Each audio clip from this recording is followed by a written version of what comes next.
యేసుక్రీస్తు ప్రభువారు ఏమన్నారంటే, ఆయన రమ్మని పిలుచుచున్నాడు.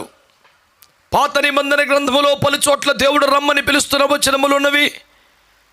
అవన్నీ ధ్యానించుట మిక్కిలి గంభీరమైనటువంటి అంశమై మన సమయావధికి చాలదు గనుక నూతన నిబంధన గ్రంథములో నుండే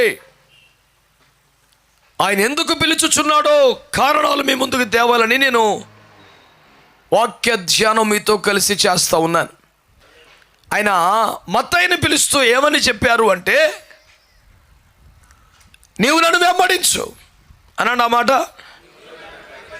ఇందుకు మీరు, ఆ మాట మర్చిపోకూడదు. మీరు ఇందుకు మీరు పిలువబడితిరి. ఎందుకు? వెంబడించుటకు.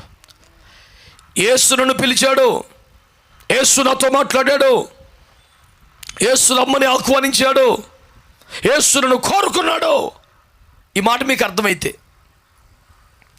ప్రభు నన్ను పిలుస్తున్నాడని నమ్మకం నీకు ఏర్పడితే, నీవు నన్ను లబ్ధి పొందే స్థితిలో దేవుడు లేడు కదా. నీవేదో ఉపకారం చేస్తే బాగుపడే పరిస్థితి అయింది కాదు కదా. మరి ఎందుకు పిలుస్తున్నాడంటే, అత్యంత సులభంగా కనబడుతున్న ఒక్క మాట, అన్నిటికన్నా కష్టమైనటువంటి విషయం, నన్ను వెంబడించుటకు రమ్మని ఆయన పిలుస్తూ ఉన్నాడు. ఈ భూమి మీద అన్నిటికన్నా మధురమైనది యేసయ్యను వెంబడించడం, అన్నిటికన్నా కష్టమైనది కూడా యేసయ్యను వెంబడించడమే. యేసయ్యను వెంబడించేటప్పుడు నువ్వు షరతులు, రూల్స్ మామూలుగా ఉండవు. ఎవడైనా నన్ను వెంబడింపగోరని ఎడల, చదువు లూకా 9:23,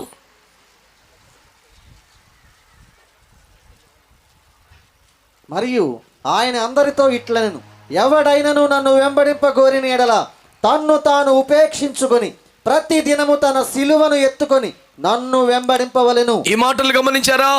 యేసుక్రీస్తును వెంబడించాలంటే మొదట ఆ వ్యక్తి తనను తాను వద్దనుకోవాలి. అనండి గట్టిగా మాట. మీరు గమనించండి, యేసు ప్రభుని వెంబడించాల్సినటువంటి ఆనాటి జనసమూహాలు, వెంబడించిన వాళ్ళు ఎక్కువ శాతం మంది స్వస్థతల కోసం, విడుదలల కొరకు, ఆశీర్వాదాల కొరకు, రొట్టె చేపల కొరకు, ఏదో ఒకటి ఆశపడి వచ్చిన వాళ్ళే కదా ఎక్కువ శాతం.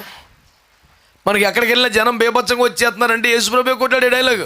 అది ఎందుకు వస్తున్నారు నాకు తెలిసినా, రొట్టె చేపల కోసం వస్తున్నారు అన్నాడు. చాలామంది అదేదో వీడు కనుక్కున్న సూపర్ పాయింట్ లాగా మాట్లాడదు. ప్రభువే చెప్పాడు అది. యేసు ప్రభు బోధకులు అంత విశేషమేమీ లేదు, అంత మహాశక్తి ఏమీ కాదు, ప్రచండమైన ఆకర్షణ ఏమీ లేదు. ఉపదేశంతో పాటు చేపలు కూడా ఇస్తున్నాడు కాబట్టి వచ్చారు అని వీడు అపరిమితమైన పరిశోధన చేసేదో లోపానికి కనుక్కున్న బేబచ్చమని విమర్శకుల్లాగా ఫీల్ అవుతాడు. సహజ మానవ హృదయ స్థితిలా ఉంటుందిరా. పరలోక సంబంధమైన పారమార్థిక విలువలు కలిగిన నిత్య జీవానికి సంబంధించిన మహిమోపదేశములు నేర్పుచున్నాను. దాని మీద కంటే ఈ ఉపదేశం తర్వాత పంచిపెట్టే పలరం మీద మనసు ఉంటుంది. ఇది మానవ అల్పబుద్ధి అని ప్రభు చెబితే అది వీడు కనుక్కున్న పెద్ద దేవరహస్యంలాగా, బిగ్ బ్యాంగ్ థియరీ కనుక్కున్న సైంటిస్ట్ అని దానం పడిపోతుంటాడు వీడు. కానీ యేసు మీద, ఆయన జీవన శైలి మీద, ఆయన బోధనల మీద, ఆయన పరాక్రమ కార్యాల మీద విమర్శ చేయగోరుట అంటే మిట్ట మధ్యాహ్నం సూర్యుని మీద ఉమ్మేయటం తప్ప ఇంకెంతకన్నా ఏం కాదని నేను మనవి చేస్తున్నాను. ప్రభువును స్తుతించండి గట్టిగా. హల్లెలూయా. నీ పరిధికి మించిన మాట నీకు ఎందుకురా రై. మరి ఎవడో కానీ మరి నీతి అన్న దక్షిణ హస్త బలము చేత, హల్లెలూయా. నా మాటలు మీకు అర్థమవుతున్నాయా? ఎందుకు పిలుస్తున్నాడు ఆయన? ఆడు మిమ్మల్ని ఆకర్షిస్తున్నాడు. నాకు దండం పెడితే లోకం ఇచ్చేస్తానంటున్నాడు. చాలా మంచి మంచి ఆఫర్లు పెడుతున్నాడు. దేవుడు చూపెడితేనేమో ఆ పండులో భయం కనపడింది, పాము చూపెడితేనేమో అది రమ్యంగా కనపడింది. ఆడు చూపెడితే తేడా ఉంటుంది. మార్కెట్లో కోసుకున్న పుచ్చకాయ ఎర్రగా ఇంటికి తెచ్చుకున్న పుచ్చకాయ ఉండలేదు. మరి ఏంటో దేవునికి స్తోత్రం. ఇక్కడే ఇంత విచిత్రం, ఇంత మాయ ఉంటే ఆడెంత పెద్ద మాయగాడు. భయంకరమైన మరణకరమైన ఫలాన్ని వాడు అందులో రమ్యమైనదిగా అందంగా చూపెట్టేశాడు. ఆ టాలెంట్ తక్కువ కాదండి. వాడిని తక్కువ అంచనా వేయద్దు, నిన్ను నువ్వు ఎక్కువ అంచనా వేసుకోవద్దు. సరైన విశ్వాసంలో జీవించడానికి ప్రయత్నం చేయి. ఏంటో విశ్వాసం ఆయన వద్దంటే వద్దు, సరే అంటే సరే. దానికన్నా పెద్ద బేబత్సాలు ఏమి లేవు బైబిల్లో. చాలామంది అంత పథ్యం మేము చేయలేమండి బాబా అంట. అంత పెద్ద ఏమి లేదు. బరి తెగించి పాపాలు చేసినంత కష్టం కాదు. దేవుడు కన్ను కప్పేసిన అనుకొని వ్యభిచారం చేసినంత కష్టమా? దేవుడు సొత్తా లేదనుకొని తాగేసినంత ఘోరమా? దేవుడు ఇంటా లేదనుకొని బూతులు తిట్టేసినంత బేబత్సమా? ప్రార్థన చేసుకోవడం, వాక్యం చదవటం. చెప్పాలంటే దేవుని కన్ను కప్పుతున్నట్టుగా భావించి పాపం చేయటమే చాలా కష్టం. ఆయన కన్ను సన్నలు బతకడమే చాలా సులభం. అర్థమే ఏడితే ఇంతకు మించిన తత్వమే లేదు. వేసి రక్తం వేసే సగానికి సగం మంది చెప్పలేదు. ఎరా సౌండ్ తగ్గించారేంటి? ఆయన కన్నుగప్పి అక్రమ సంబంధాలు, కన్నుగప్పి మద్యపానం, తాగుబోతులు, విందులు, లంచావతారం, దేవునికి స్తోత్రం, ఇలాంటివే ఇంకా బిక్కుబిక్కుమని భయంగా టెన్షన్ పడి చచ్చిపోయి అయ్యా కష్టం. శుభ్రంగా ప్రార్థన చేసుకుని ఇంత వాక్యం చదువుకుని పడుకోవటమే సులువు.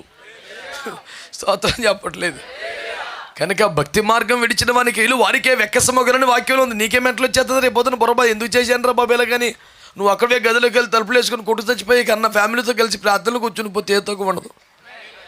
ఇద్దరు ముగ్గురు మరి సైలెంట్ అయిపోతున్నారు. మరి తేలు ఎందుకు నిన్ను కుట్టిందో నాకు తెలుస్తలేదు.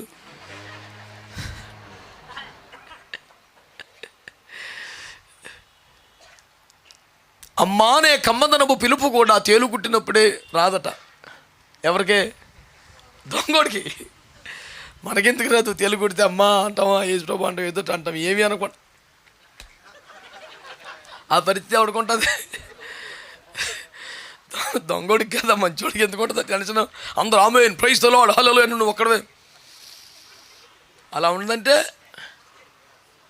శాస్త్రి గారి సందేశమును తేలు దొంగ బతుకు కొనసాగుచుండగా కుట్టిన. అవును, మంచోళ్ళందరూ స్తోత్రం చెప్పండి గట్టిగా. హల్లెలూయా. ఆయన రమ్మని పిలుచుచున్నాడు. ఆమేన్, ఆమేన్. ఎందుకు రమ్మని పిలుస్తున్నాడు? నన్ను వెంబడించిన నీకేం తిప్పలు పెట్టాను? సియోను కొండ మీద పరలోకంలో కనపడతారు భక్తులు అన్నారు. ఎక్కడ? ప్రార్థన 14. ఎవరాళ్ళు? ఎంఎస్సి బీడి. ఎవరండి వాళ్ళు?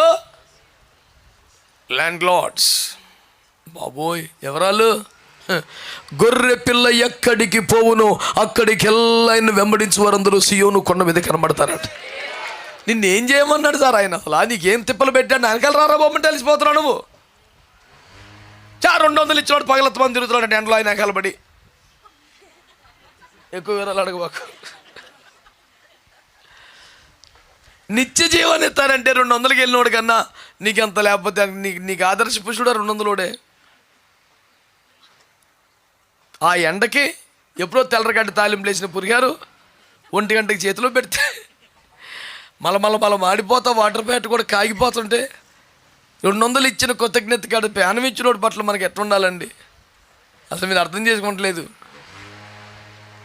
కదా. ఏంటి ఇంత గంభీరమైన నిశ్శబ్దం రాజ్యం వెళ్తున్న కారణం? పుచ్చేసుకున్నారా అవన్నీ దరిద్రమని. ఆ 200 పక్కన ఇంకొక 20 సున్నాలు పెట్టినా మనం సొత్తకి వెళ్ళలేదు. ఓటు హోకు అమ్ముకోవడానికి వీల్లేదు. ఎక్కడ అవినీతికి పాల్పడి నమ్మకంగా ఖచ్చితంగా ఓటు వేయాలి. ఎవడో తిన్నమైనోడు కాదని పెట్టి ఆ మొక్క కూడా ఓటు వేయాలి. కానీ వెయ్యాలి నువ్వు. ఈ పార్టీకి వెయ్యి, ఆ పార్టీకి వేయొద్దని పాపిష్టి మాటలు ఎప్పటికీ మేము చెప్పాం. కానీ ఖచ్చితంగా ఓటు హక్కు వాడుకో. కర్ణాటక సభలు రద్దు చేసుకున్నానండి. ఆస్ట్రేలియా ట్రిప్ను కుదించుకున్నాను ఓటు గురించి. నేను ఇప్పుడు నా ఓటే బేబత్సం చేసేస్తుందా? అలా ఫీల్ అయ్యేస్తున్నాను. అది సరైన పౌరుల లక్షణం అండి అది. ఇప్పుడు ఎంత పెద్ద దాంట్లో నువ్వు వెయ్యిపోతే ఎరా అంటే ఏమో గుర్రం ఎగరావచ్చు నువ్వు, దేవునికి స్తోత్రం హల్లెలూయా.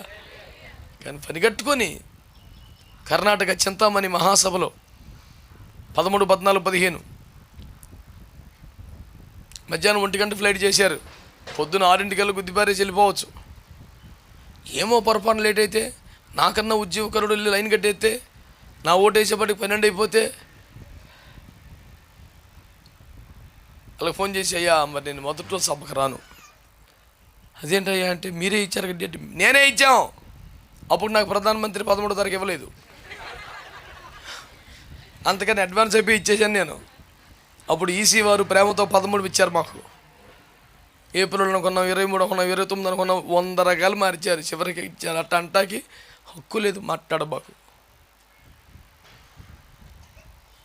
ఇప్పుడు ఎన్ని చెప్పారండి డేట్లు? మొత్తం అటు సీటీ ఇటు సీటీ వేసి అటు సీటీ వేసి గవలాట ఆడుకొని మనకు 13 తగిలిచ్చారు. అయినను దేవుని చిత్తం, అధికారులు దేవుని సేవకులు, దేవునికి లోబడాలి. మీటింగే రద్దు చేసుకొని కూర్చున్నాను. తెల్లారిపాటికి వెళ్ళిపోయి ఫస్ట్ లైన్లో నుంచొని అన్నిటి మీద కొట్టే అంతేనా.